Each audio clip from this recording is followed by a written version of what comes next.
Hello, thank you for spending your time with Amir Shakil 5858. I am Amir Budnam. I am thankful to all international news resources following all the news which have been reported by American, European, Canadian, Australian, Asian, African channels and AP, AFP and Reuters news agencies. Now the headlines. Hamas says that Israel is derailing the peace negotiation. Ukraine incursion in Russian territory continues. He has blown up a new bridge in Russia, in Kursk region.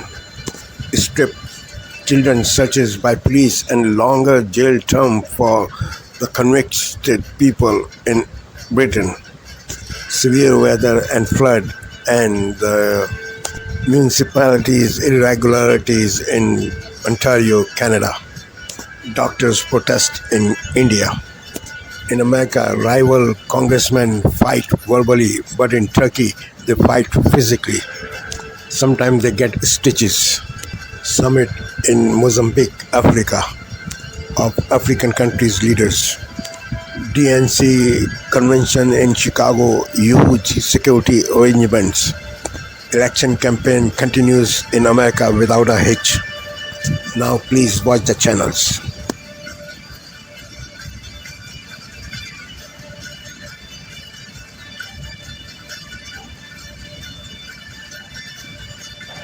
America, we cannot turn back. Not with so much work to be done at this moment in this election. We must pledge once more to march into the future.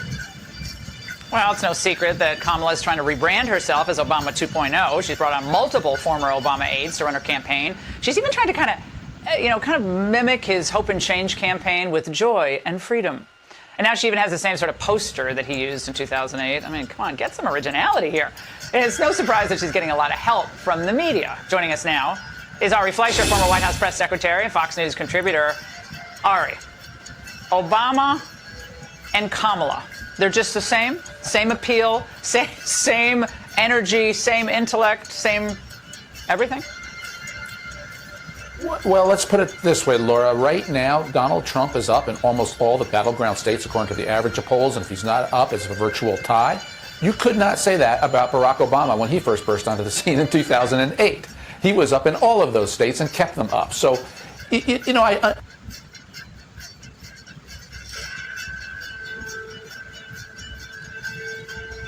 I can understand that she wants to fasten herself to Obama's former rising star, and I think it will work for the liberal base of the Democratic Party, but it will not work beyond that. Well, you can't buy food, you can't pay your fuel bills this winter with the Obama vibes or poster. Right? I mean, it's a totally different world today than it was in 2008. 2008, we just came off the economic crash, and right. All of the federal intervention that went along with it. That some people still debating, but that was the deal. We're coming off of that. McCain had to pause the campaign. Remember the pause of the campaign? And Obama kind of he came in and just swept it all up. Well, and even more fundamental than the fact that Donald Trump is doing better in these battleground states, Barack Obama was a centrist compared to Kamala Harris. Barack Obama, when he was pushing for Obamacare, ruled out what they called a public option, just an option. Kamala Harris, of course, endorsed Medicare for all. Kamala Harris said no private insurance. Let's just get rid of it all. She is so far to the redistributionist, liberal, far left of Barack Obama that is going to be, and it should be if the Trump campaign does their job right, the issue that sinks her in this race. Your clips earlier tonight, Laura, showing what she said about pharmaceuticals and how she's just going to go in and snatch people's patents and set prices for people who don't behave the way she wants them to behave in the free market. Barack Obama was never for those things. It is amazing how the Democratic Party has run so far to the left, and she is the personification of it. Ari, wonderful to see you. Thank you.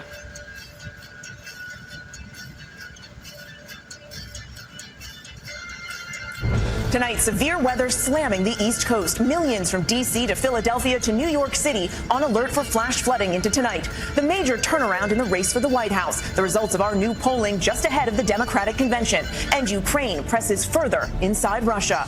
First, damaging winds and flash flooding target the mid-Atlantic. Millions under threat from Georgia to New York. A bounce house sent flying in Alabama as Bermuda cleans up from Ernesto. After the hurricane slammed into the island, the impact still being felt along the eastern seaboard. High waves and dangerous rip currents. While a new heat dome grips the middle of the country. Dozens sickened by extreme heat at a Colorado air show. Meteorologist Samara Theodore standing by. The race for the White House. Vice President Harris and Governor Walz appeal for votes in must-win Pennsylvania. Our new poll, what it shows about the dramatic shifts in this race as tens of thousands of protesters get ready to descend on Chicago and the Democratic National Convention. Overseas, Secretary of State Blinken arrives in Israel, hoping to push that ceasefire deal over the finish line. Tonight, we hear from the family of one of the hostages as they mark her birthday. Tom Sufi Burridge from Tel Aviv. Ukrainian troops push further into Russia, blowing up another key bridge. And what President Zelensky just said about why his forces entered Russia. Patrick Revel from Kyiv. Back here at home, the dramatic rescue of a family victims of an alleged home invasion here in New York City. The potential rail strike that could impact your bottom line and the supply chain. Some routes already shut down. The iconic hat once worn by Harrison Ford as Indiana Jones sells at auction. And America Strong tonight, the Navy vet taking a giant leap to celebrate 91 years young. From ABC News World Headquarters in New York, this is World News Tonight. Good evening. Thanks for.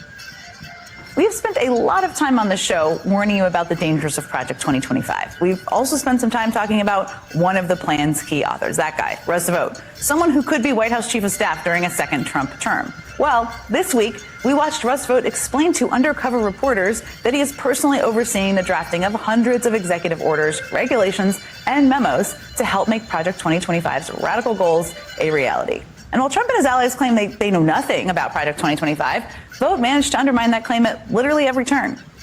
I don't know what the hell it is. It's Project 25. He's involved in Project, and then they read some of the things, and they are extreme. I mean, they're seriously extreme. He's running against the brand. He is not running against any people. He is not running against any institutions. It's interesting. He's, in fact, not even opposing himself to a particular policy. Project 2025 is not affiliated with the Trump campaign. I am very happy with the JD pick. I think it's transformative for sure. And think of him as a member version of what we do. Project 2025 has absolutely nothing to do with the past, present, or future. President Trump and President Trump alone will make his own policies. If it's someone like Stephen Miller or Bob Lighthizer, then all this stuff gets plugged right in.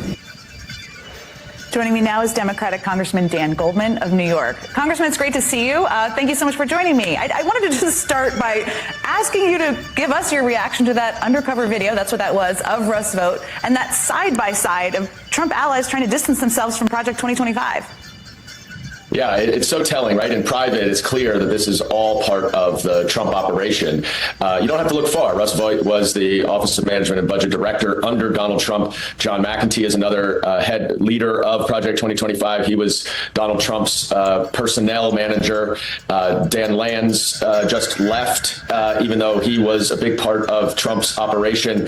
And let's not forget, Jen, this is called Project 2025. It is not called Project 2029. It is not called Project of the Future. Donald Trump has been the clear presumptive nominee since January 7th, 2021. And we all know that this is exactly what they are gearing up for. They have a massive Rolodex of people that they want to plug into the Trump administration. There has been a tremendous coordination behind the scenes. Donald Trump realizes that it is a political liability, so he will lie as he always does and try to run away from it. But he can run as far as he wants, and Project 2025 is going to follow him. Tonight, Harris at the helm. The Democrats' presidential nominee on a roll. Today in battleground Pennsylvania. We're back! The party set to meet this week. I'm Weijia Zhang in Coraopolis, Pennsylvania. Former President Trump has won this state before, but Democrats think they can turn momentum into votes. What issues matter the most here? Coming up. And I'm at O'Keefe in Chicago, where the convention stage is set and Democrats are keeping focus on the future. We will win. And we will win. Also tonight, the top U.S. diplomat visits Israel, pushing to close a ceasefire deal. I'm Ramy Inocencio in Tel Aviv. Secretary of State Antony Blinken just landed here while Israeli strikes reportedly killed at least 29 people in Gaza in the past day. Plus, surprise occupation. Unevenly near the border with Russia, where Ukraine says it's destroyed another key bridge while its forces advance deeper into the country. sky-high horror. More than 20 hurt when a Ferris wheel catches fire. California crackdown. The new laws aimed at curbing smash-and-grab thieves. And later, a developing trend. CBS's Itai Hodge shows us how old photo booths are attracting a new generation. Oh my God!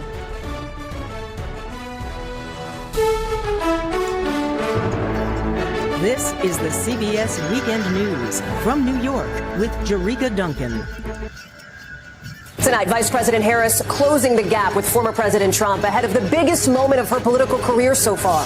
Hitting the road in Pennsylvania today with the Democratic National Convention set to kick off in just hours. What to expect from President Biden's primetime speech and what new polling shows about where the race stands. Also tonight, protesters gathering already outside the DNC with thousands more expected. The security plan in place and the concern about clashes with police. Extreme weather across the country, an intense thunderstorm. Look at this, sending this bounce house airborne, and the dangerous rip current threat on the East Coast as the cleanup from Ernesto begins. Here in Washington, new video appearing to show a beating outside a Shake Shack. What the victim is saying tonight. A terrifying scene at a music festival. This Ferris wheel erupting in flames. The new crackdown on retail theft. How California is going after shoplifters and car thieves in what could be a blueprint for the rest of the country.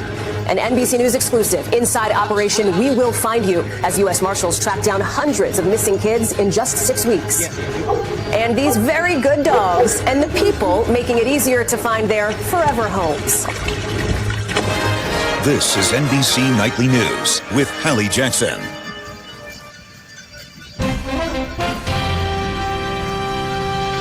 Tonight on PBS News Weekend, on the eve of the Democratic National Convention in Chicago, polls show Vice President Harris gaining ground in key swing states. Then, America at a crossroads, a look back at the chaos that consumed the 1968 Democratic Convention in Chicago and why it's unlikely to happen again this time. America before August 28, 1968, and after August 28, 1968 was a different America. The idea that this convention will be a watershed is pretty much inconceivable. Now, this election might be a watershed. And why a device used to treat a deadly heart condition is under scrutiny. Thank you. Good evening, I'm John Yang. Secretary of State Antony Blinken is in Israel tonight trying to nail down a ceasefire deal despite some objections from Hamas, even as Israel mounted fresh assaults on Gaza. Israeli airstrikes killed at least 29 people, including 6 children. Israel says it was targeting Hamas rocket launchers. In a cabinet meeting today, Prime Minister Benjamin Netanyahu said he could be flexible on some parts of the U.S.-backed ceasefire proposal, but would stand firm on others. Netanyahu and Blinken are to meet tomorrow, and Blinken is to fly to Egypt on Tuesday. Ukraine is ramping up military operations in its nearly 2-week-old incursion into Russia. Ukrainian armed forces video shows a vital bridge in Russia's Kursk region being hit by an airstrike. It's the second key span that's been destroyed, severely hampering Russian supply lines. President Volodymyr Zelensky is asking Western allies to lift remaining restrictions on using long-range Western weapons to strike targets deeper in Russia while Russia is weakened. On the eve of the Democratic Convention, Vice President Kamala Harris was in the key swing state of Pennsylvania. Harris and running mate Minnesota Governor Tim Walz made calls to supporters. Speaking to volunteers, Harris compared her leadership style with Donald Trump's. This campaign is about a recognition that, frankly, over the last several years, there's been this kind of perversion that has taken place, I think, which is to suggest that the measure of the strength of a leader is based on who you beat down, when what we know is the real and true measure of the strength of a leader is based on who you lift up. Former President Trump and his running mate, J.D. Vance, will be in Pennsylvania tomorrow. And French actor Alain Delon has died. His smoldering good looks lent an air of wounded mystery to dark roles in a string of classic films. He played a hitman in The Samurai, an unscrupulous art dealer in Mr. Klein, and the murderous social climbing Tom Ripley in Purple Noon. Off-screen, he was notorious for his entanglements with women, organized crime, and right-wing politics. Today, French President Emmanuel Macron hailed him as a French monument. Alain Delon was 88 years old. Still to come on PBS News Weekend, a look back at the chaotic 1968 Democratic Convention and why a potentially life-saving heart device is under scrutiny. This is PBS News Weekend from WETA Studios in Washington, home of the PBS News Hour, weeknights.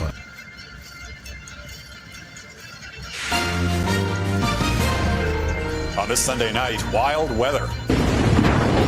Summer storms pummeling parts of Ontario for a second straight day, bringing record rain, flash flooding, and a tornado. fiery Ferris wheel. The terrifying turn at a festival in Germany after a gondola goes up in flames. Trump's tactics. I'm a better looking person than Kamala. More peculiar rhetoric from the Republican candidate as Kamala Harris heads to the Democratic convention, climbing in the polls. Plus, insights on India, a conversation with a Canadian filmmaker fighting sexual violence. Global National. Reporting tonight, Jeff Semple. Good evening and thank you for joining us. It's been a... Tonight, the appeal for votes and a transformed election dynamic. We will win. And we will win. Kamala Harris takes center stage as the Democrats look to crown their candidate. Frankly, it'll be like a rock concert. I think people are going to be cheering and pretty excited. The party hoping the conference will keep the momentum going. Canadian politicians push for more supports. It's clear the status quo is not working. From homelessness to aging infrastructure, a cry for help from desperate cities. Protests spread over the rape and murder of an Indian doctor. As a citizen of India, I am protesting against this heinous crime. The demands for a stronger stance on violence against women. Plus, remembering a pivotal moment in pop culture history. It's a form of uniting everybody at the end. We're all one. Woodstock in pictures and the man behind the lens.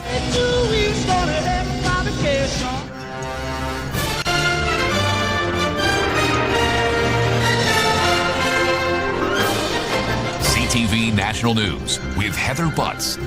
Good evening. There's been a dramatic...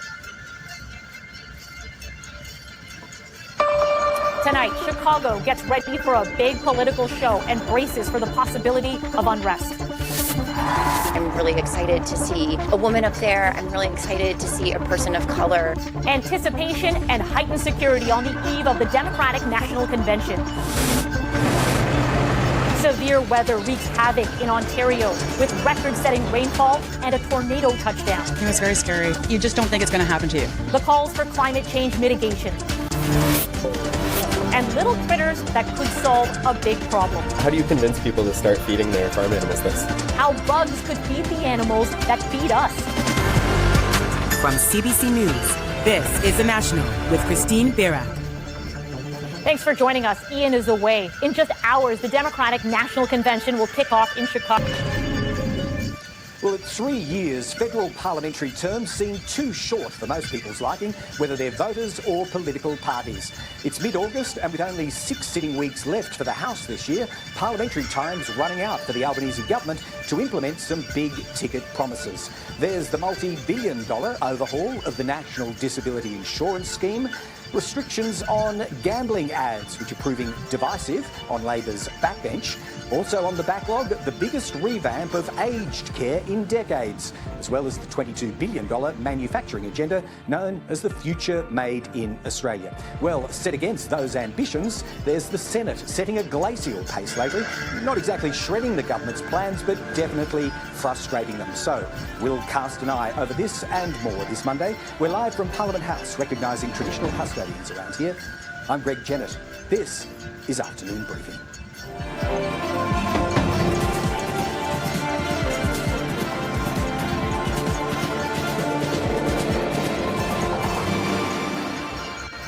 So there is a fair load of work for the Parliament, or more particularly, we should say, the Senate, to do this week. Our political panel joins us later this hour, and we'll check in on some of those outstanding pieces of legislation. There's also the curious matter of spending on hospitality at the US Embassy in Washington. Reports emerged about that at the weekend. We'll test what passes the pub test, so-called, not so much in the US as right back here in Australia. That's coming up a little later. Now, debate has been grinding on in fits and starts in the Senate again today, as it did last week, on the bill to send an administrator into the scandal-plagued construction union, the CFMEU. Well, since then, in fact, within the last hour, the coalition's confirmed it's struck a deal with the government that'll see the CFMEU administrator bill go through the Senate and clearing back through the House.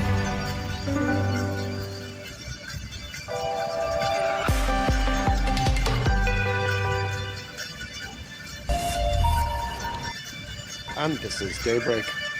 U.S. Secretary of State Antony Blinken is in Israel on his 9th trip to the Middle East since the start of the current conflict last October. He started the day by meeting Israeli President Isaac Herzog. Blinken will be pushing for a long-delayed ceasefire in the war between Israel and Hamas when he meets with Prime Minister Benjamin Netanyahu and Defense Minister Yoav Gallant later today. In the United States, the Democratic National Convention gets underway in Chicago later today. Unusually for an election year, Kamala Harris has already been confirmed as the party's nominee for November's runoff. But the Democrats will be going through a ceremonial rerun of the nomination to fully introduce the current Vice President and her running mate, Minnesota Governor Tim Walz, to the electorate.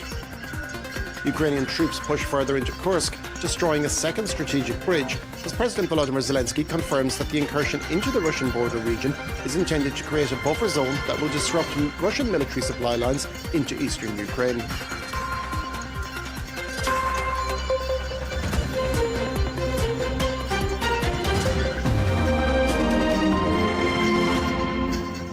US Secretary of State Antony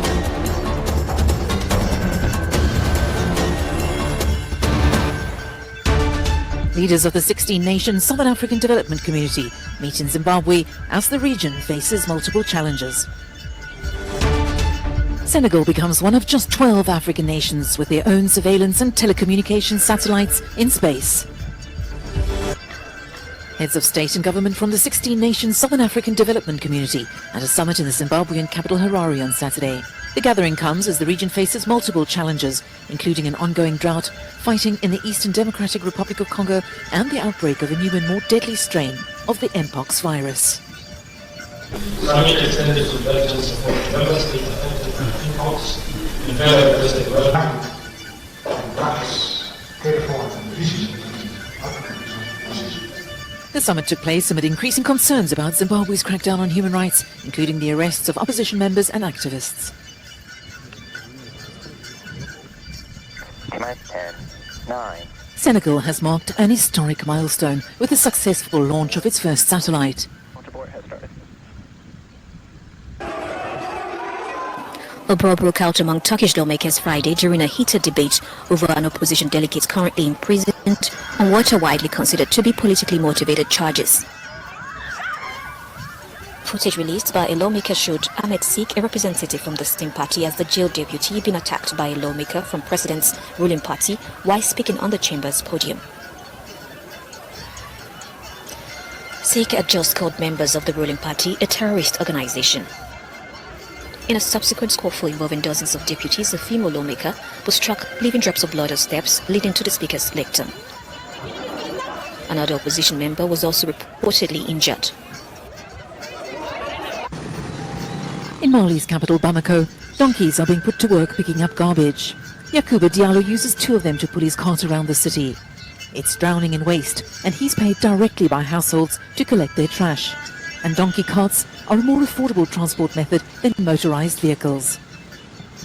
I want to do this work with a truck, but I don't have the means to buy one, so I use the donkeys and the carts. To the people in charge of waste, I ask them to remove the garbage from the dump site so that I can do my work properly. The dump has become a mountain of garbage. Like other garbage collectors, he takes his haul to dump sites like the one at Badalabugu with its mountain of waste. Managers record the carts arriving on the site in a notebook.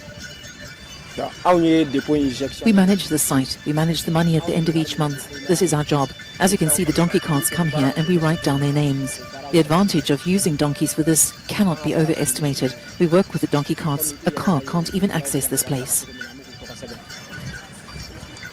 The donkey cart network runs entirely outside the state's control. Bamako has more than doubled its population in recent years and struggles to manage its waste. Experts say it needs better infrastructure to cope with the city's mounting piles of refuse. The institutions that must intervene and deal with the issue of waste management are not fully playing their role. For example, the state. The state must build the infrastructure, and among this infrastructure there is the construction of landfills that must receive all the waste from the city of Bamako. Well, from independence until today, Bamako does not have operational landfills that meet the accepted standards. Local authorities acknowledge the waste problem, but blame residents, saying they don't care about the environment or health. And with no solution in sight, the giant mountain of trash keeps growing.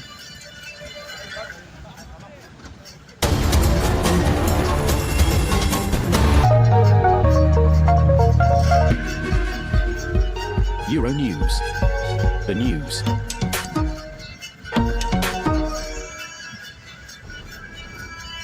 Ukraine's President Volodymyr Zelensky has said the military incursion into Russia's Kursk region aims to create a buffer zone to prevent further attacks by Moscow across the border.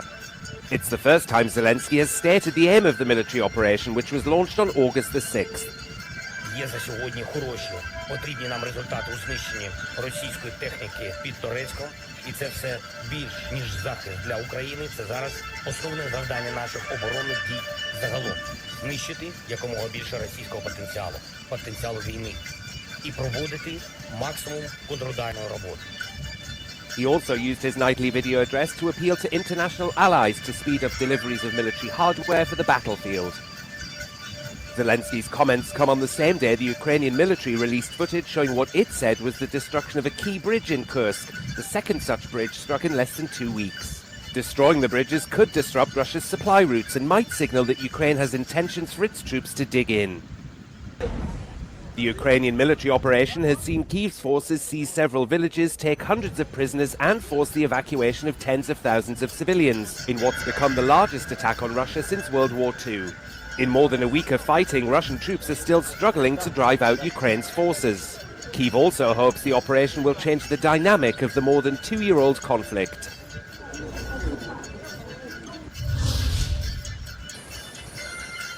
US Secretary of State Antony Blinken has arrived in Tel Aviv to try to seal a ceasefire deal between Israel and Hamas to end more than 10 months of war.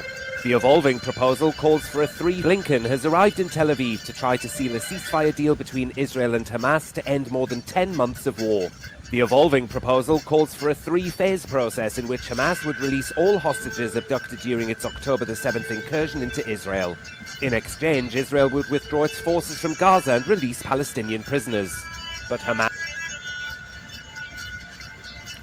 This is Asia Now. Hello, it's 2 p.m. in Singapore and Hong Kong, 11:30 in New Delhi and 1 o'clock in Jakarta and Angela Abasar. Thailand's former Prime Minister Thaksin Shinawatra makes his first court appearance in the lèse-majesté case against him. China and the Philippines trade blame after their ships collide in disputed South China Sea, this time at a new flashpoint, the Sabina Shoal. And in a rare move, India's Supreme Court takes on the Kolkata rape and murder case that sparked nationwide protests. The intervention could result in an expedited probe or legislative changes to prevent further violence against women.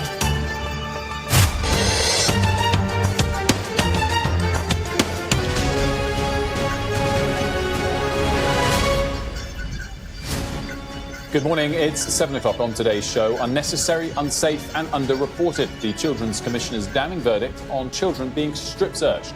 Plus, in the last hour, the government has confirmed that it has activated emergency plans to prevent overcrowding in prisons and make space for rioters. It's Monday, August the 19th. Your headlines. The Children's Commissioner finds an 8-year-old was among more than 3,000 children strip-searched by police. Police areas to think about is safeguarding. These are children and safeguarding needs to come first. Suspects could be held for longer in police cells and court cases delayed as part of an emergency plan to prevent prison overcrowding and prioritise rioters. Here in Ukraine, President Zelensky is urging the UK and other allies to speed up the supply of weapons for his offensive in Russia, warning them there is no holiday in war. The US Secretary of State Antony Blinken flew into Israel last night. He's currently meeting the President Isaac Herzog in Tel Aviv, and he'll be here in Jerusalem in the coming hours for crucial ceasefire talks with Benjamin Netanyahu. Plus, hoop dreams as the Democrats prepare for their national convention. We report on an election that once seemed a slam dunk for Donald Trump. Who wants to talk about politics? Do you know who you're going to vote for in November? Donald Trump. Yeah? Yes. Why is that? Because he's our best choice.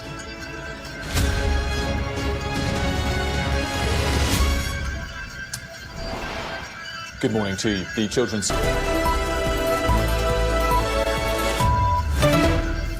This is DW News coming to you live from Berlin. U.S. Secretary of State Antony Blinken says the window is closing for Israel to bring hostages home from Gaza. Blinken visits Israel to push for a ceasefire deal with Hamas, calling it a decisive moment to end the war. But Hamas says any announcements of progress are an illusion, claiming Israel is negotiating in bad faith. And Kamala Harris hits the campaign trail. The U.S. Vice President rallies supporters in the key state of Pennsylvania ahead of the Democratic convention, where she'll be confirmed as the party's candidate for president.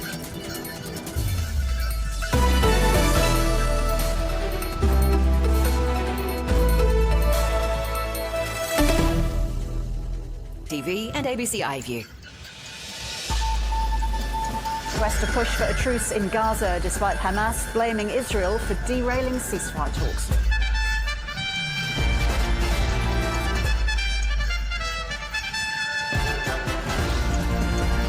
Also ahead, the Prime Minister criticised by his own backbencher for watering down gambling reforms. Ukrainian forces destroy a key bridge in Russia as they create a buffer zone in Russia's Kursk region. And increasing extreme weather events found to be the main reason home insurance is costing more in Australia.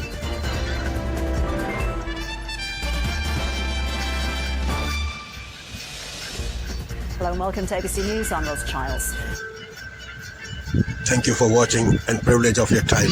This is Amir Shakil 5858. I am Amir Woodman. Have a good life.